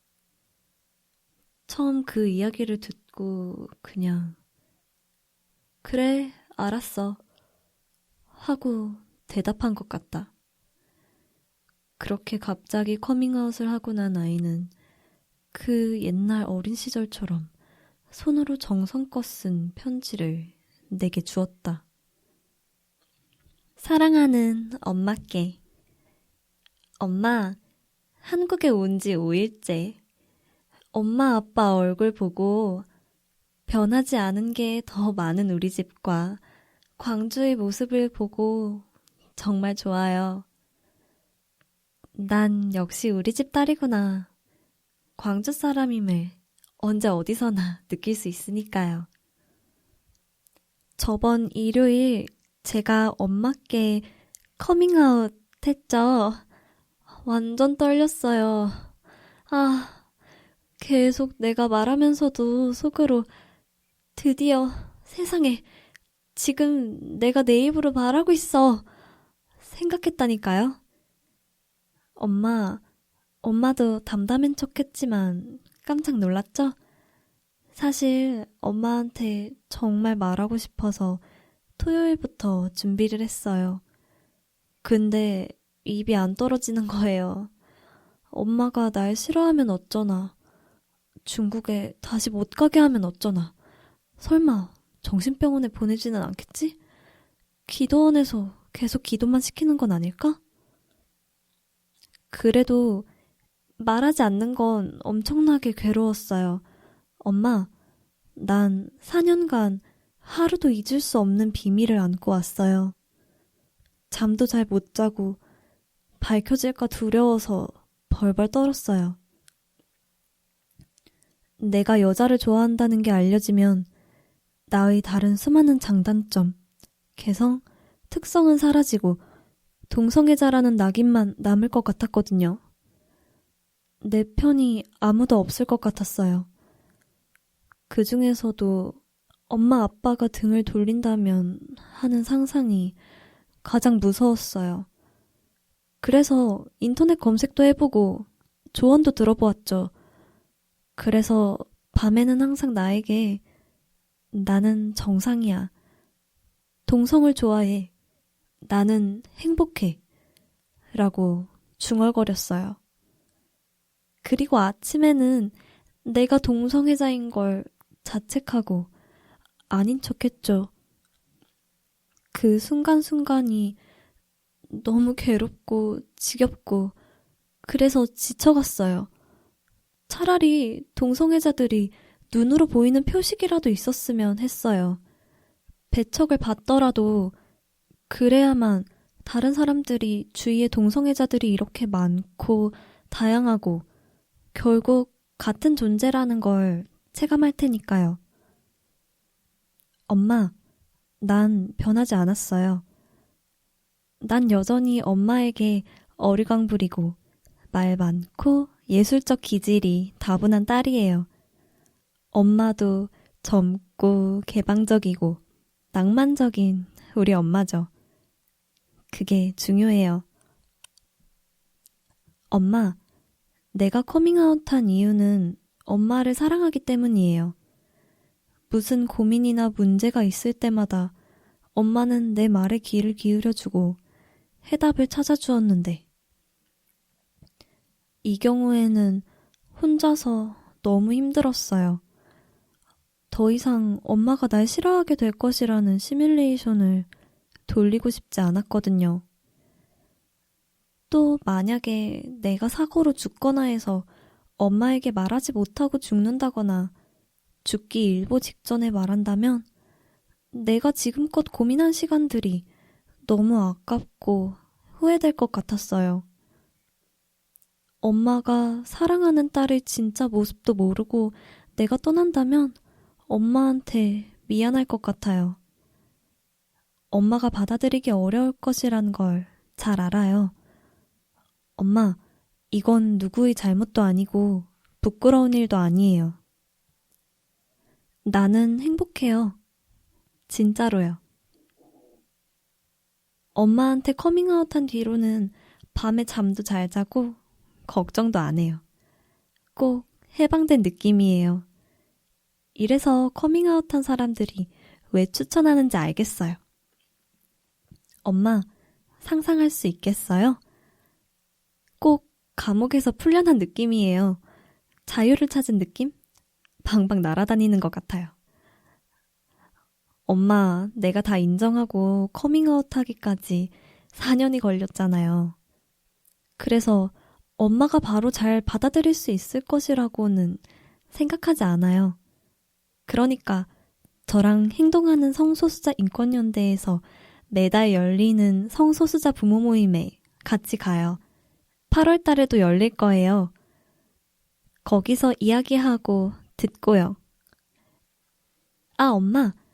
내 꿈은 언젠가 애인과 엄마랑 같이 식사하고 쇼핑하는 건데 도대체 언제 그 꿈이 이뤄질지 기대해 봅시다. 한 5년 안에는 이뤄지겠죠? 아, 그래야 될 텐데. 찾을 수 있을란가? 뭐 지금 겪은 놀라운 감동적인 이야기들은 모두 10년 후 토크쇼 이야기거리들이 되겠죠. 난 성공할 테니까. 요렇게 자뻑인 딸을 공주야 라고 부르며 아침 저녁으로 돌봐주신 어머님 감사합니다. 뿅.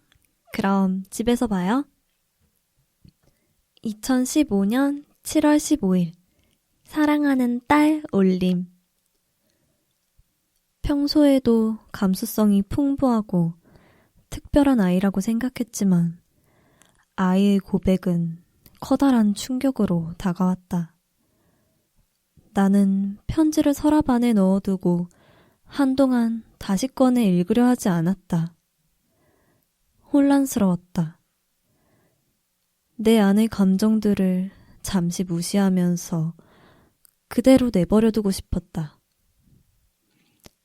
그 후 1년이 흐르도록 나는 아이의 성적 지향에 대한 얘기를 먼저 꺼내지 않았다. 아이는 중국에 있었고 난 나대로 내가 있는 자리에서 시간을 보내고 있었다. 그러면서도 한편으로 여러 자료들을 찾아본 것은 내 안에서 아이를 인정하려는 몸부림이었다.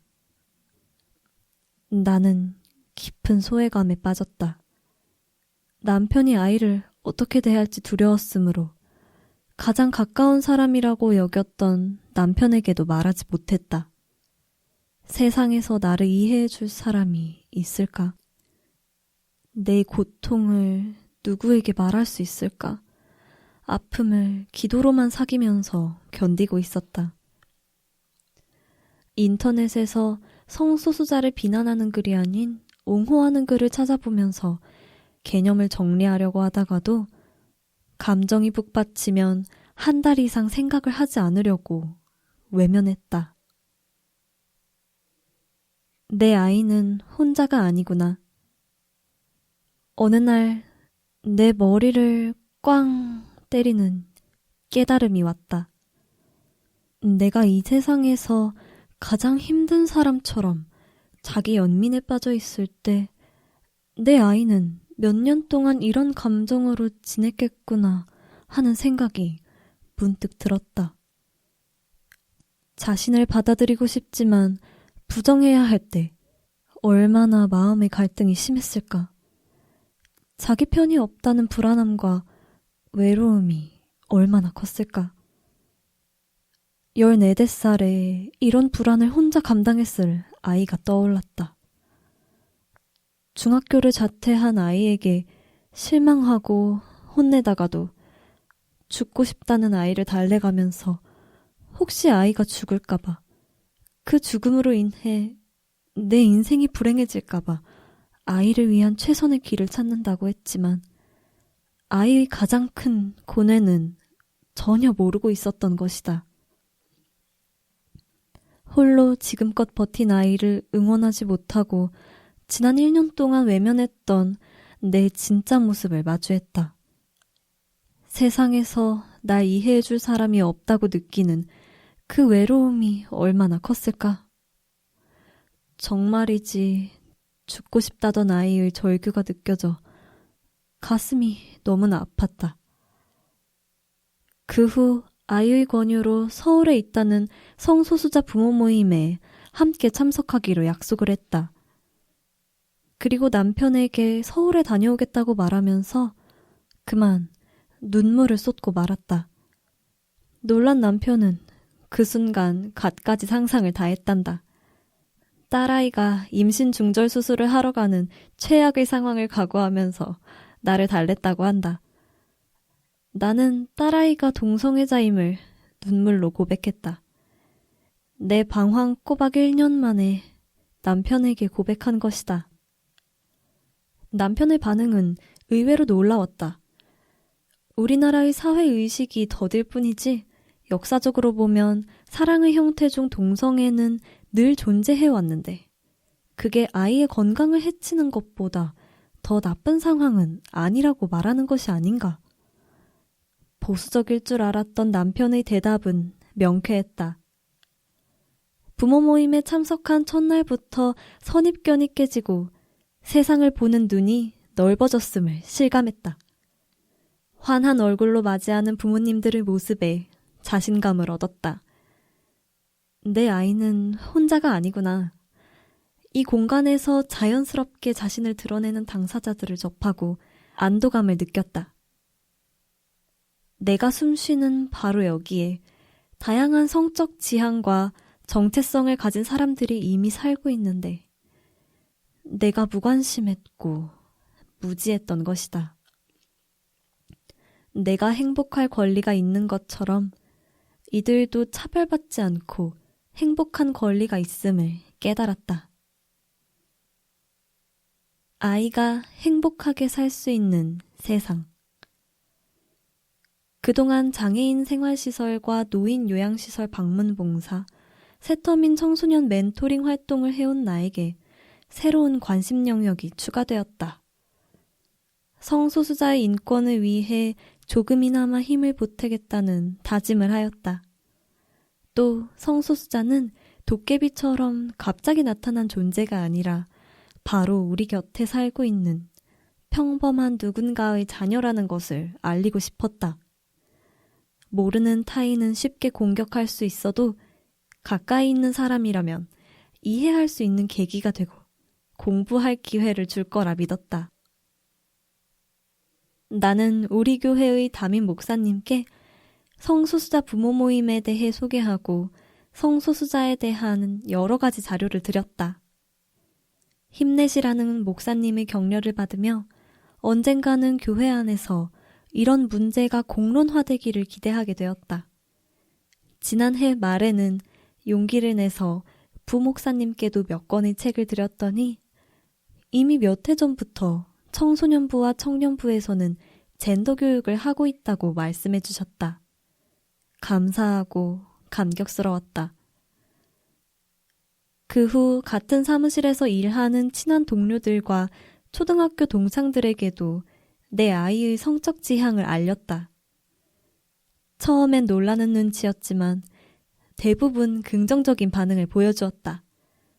중학생인 딸이 자기 학교의 성소수자 친구에 대해 너무 자연스럽게 반응하는 걸 보고 시대의 변화를 느끼고 있다는 동료.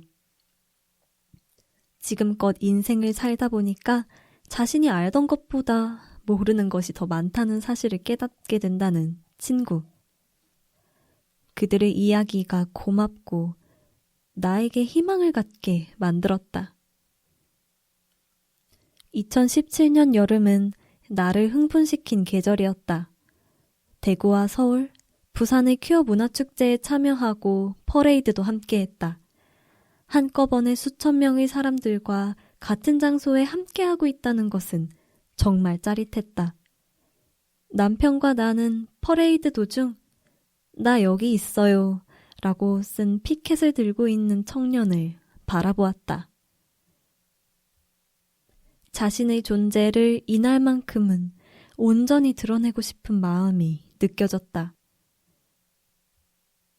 나는 이제 딸의 성적 지향 자체가 비난받을 대상이 아니라는 것을 확실히 알게 되었다. 동성애가 선택 가능하다면 누가 이렇게 혐오받는 삶을 선택하겠는가? 자신의 정체성이나 성적 지향을 알게 되었을 때 당사자나 가족이 괴로워하는 것은 두려움 때문이다. 사회에 받아들여지지 않을 것이라는 두려움과 함께 차별과 혐오 발언은 당사자들과 가족들을 아프게 한다. 이제야 나는 젠더 교육이 없는 한국 교육의 현실을 보게 되었다. 성소수자 부모들과 비성소수자들이 성소수자 차별 반대 운동을 지지하는 것이 정말 중요하다고 생각한다. 학교와 직장에서 수없이 듣게 되는 혐오 발언에 맞서서 목소리를 내야 한다. 평소에는 성소수자에 관심이 없던 사람도 주변 사람이 성소수자를 지지하거나 인정한다고 말하면 그 자체로도 인식이 조금씩 바뀐다고 한다.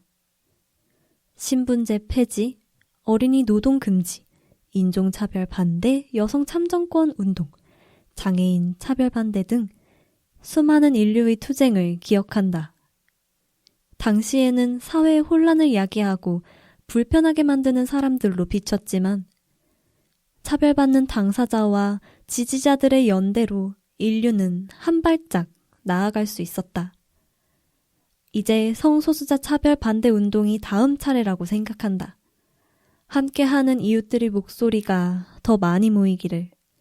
그래서 내 아이도 당당하고 행복하게 살 수 있기를 꿈꾼다.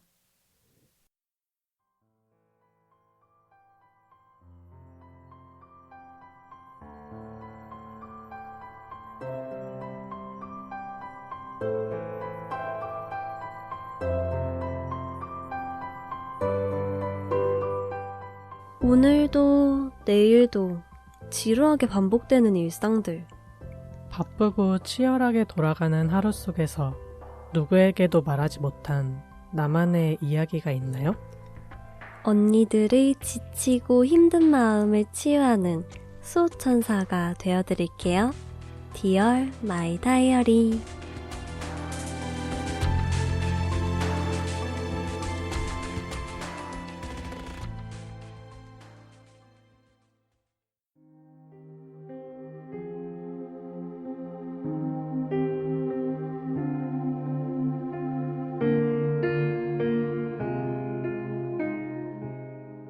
Dear My Diary 5월 10일 수요일. 오늘 날씨 천둥번개. 결국 이렇게 될 거라는 걸 알고 있었는데 계속 싸우고 삐그덕거리면서 합의점에 도달하지 못하는 일이 반복되었을 때부터인 것 같아. 둘 중 한 명은 해야 한다고 생각했어. 누군가는 해야 하는 일이라고. 헤어지자고 하면 다 해결되고 오히려 시원할 줄 알았어. 그런데 전혀 그렇지가 않네. 여린 마음에 상처를 받으면 어쩌지 하고 고민하고 고민하다가 조심스럽게 말했는데 오히려 담담한 표정과 말에 가슴에 돌이 얹힌 기분이야. 계속해서 SNS를 들여다보고 있어. 내가 준 휴대폰 케이스는 벌써 바꿨구나. 나랑 보러 가기로 한 영화도 내가 아닌 다른 친구랑 봤구나. 그래, 당연한 거겠지. 그런데 자꾸 의심이 들어. 내가 과연 옳은 일을 한 게 맞을까? Dear My Diary 5월 10일 수요일 폭우. 사실 알고 있었어. 그게 오늘이 될 줄 몰랐을 뿐이지. 언제 터질지 모르는 시한폭탄을 안고 전전긍긍한 지 몇 달째더라. 그 애가 나를 바라보는 시선이, 말투가 바뀐 건 알고 있었어. 그동안 인정하고 싶지 않아서 외면했던 것뿐이야.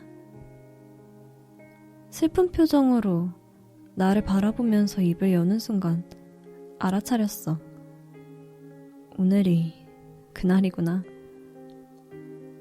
너무 힘들어서 어쩔 줄 모르겠는데도 괜한 자존심을 세우느라 헤어지자는 말을 듣고도 아무렇지 않은 척했어.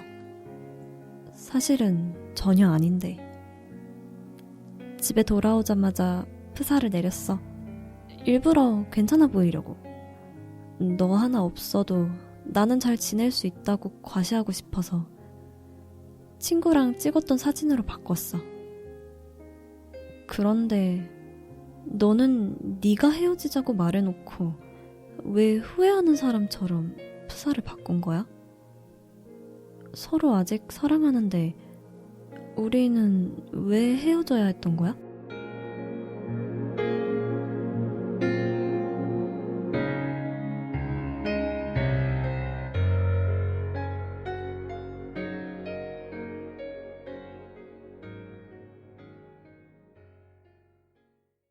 네, 오늘의 Dear My Diary는 두 가지 일기를 저희가 한번 듣고 왔는데요. 네. 상황이 비도 많이 내리고 있고 천둥번개도 많이 치고 있고 언니들이 마음적으로 조금 심란하실 것 같은 상황이네요. 네. 하느님은 이런 경험 혹시 있으세요? 그냥 헤어지고 프로필 사진 들여다보고 뭐 그랬었죠. 이렇게 자존심 세운 적은 없으세요? 네, 굳이? 아, 정말요? 네. 저는 약간 있는 것 같아요. 그래도 이게 내 마음이 불안하다 보니까 이랬다가 저랬다가 괜찮았다가 슬펐다가 그래도 좋았다가 또 힘들었다가 약간 갈팡질팡하는 모습을 언니들의 얘기에서도 조금 찾아볼 수 있지 않나 하는 느낌이 들었네요. 네. 하느님의 하늘 수호천사에 언니께 드리고 싶은 조언이나 선물 같은 게 있을까요? 제가 언니에게 드리고 싶은 말은요.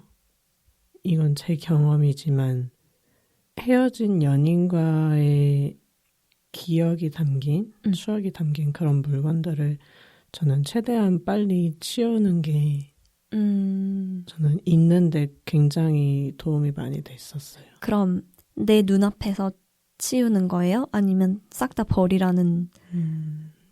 저는 버렸었죠. 버리는 게 도움이 된다? 네.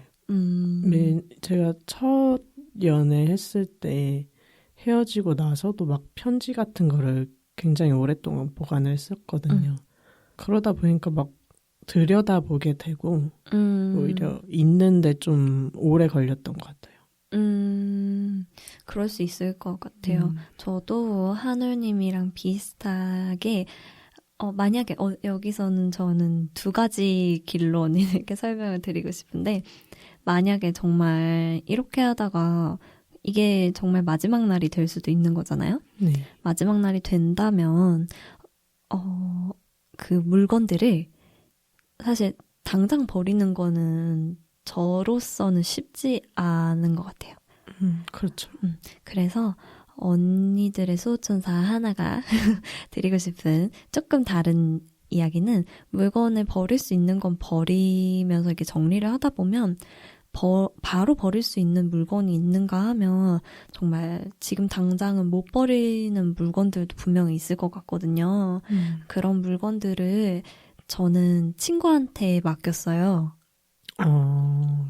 근데 또 이렇게 비슷한 아픔을 가지고 있는, 비슷한 처지에 놓여 있는 친구나 아니면 정말 친한 친구나 이렇게 이해해 줄 수 있는 친구한테 내가 이거 지금 당장 못 버리겠으니까 좀 가지고 있어 달라.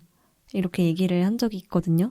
그래서 그 물건이 영영 없어지는 건 아니지만 내가 보고 싶을 때도 볼 수 없고 이제 내 눈앞에서 멀어지니까 점점 잊을 수 있는 조금 당장 버리지 못하는 물건이 있다면 그렇게 하는 것도 좀 도움이 될 것 같아요. 네.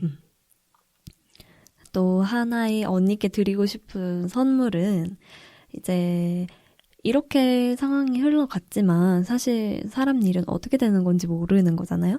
듣고 보니까 언니도 이게 맞는 일인지 이게 왜 헤어졌어야 하는지 조금 고민을 하고 계신 것 같아서 제가 정말 좋아하는 노래 선물을 하나 해드리려고 합니다. 두 언니의 상황과 너무 잘 맞아 떨어지는 노래인 것 같아서 저는 언니께 아만다 사이프리드와 도미닉 쿠퍼가 부른 One of Us 노래를 하나 추천해드리고 싶어요. 이 노래 같은 경우에 서로 이제 멀리 떨어져 있으면서 본인의 감정을 조금 솔직하게 드러내지 못하면서 서로 이제 전화를 약간 그래 너 잘 지내라 그래 약간 이런 느낌으로 딱 끊는 약간 그런 상황이 조금 연출이 되거든요. 그러면서 서로 말은 안 하고 서로 이렇게 자존심은 세우지만 사실은 침대에 누워서 너가 보고 싶고 누군가는 전화가 오기만을 기다리고 있고 그런 내용을 담고 있어서 언니의 상황과 굉장히 똑같은 내용의 노래가 되지 않을까 싶은 마음에 언니의 앞날이 어떻게 되실지 모르겠지만 저희 수호천사가 이 노래로 한번 위로를 드려보도록 하겠습니다. 그럼 언니에게 드리는 노래 아만다 사이프리드와 도미닉 쿠퍼의 One of Us 듣고 우리는 클로징으로 돌아올게요. Come a little closer, baby, read my lips.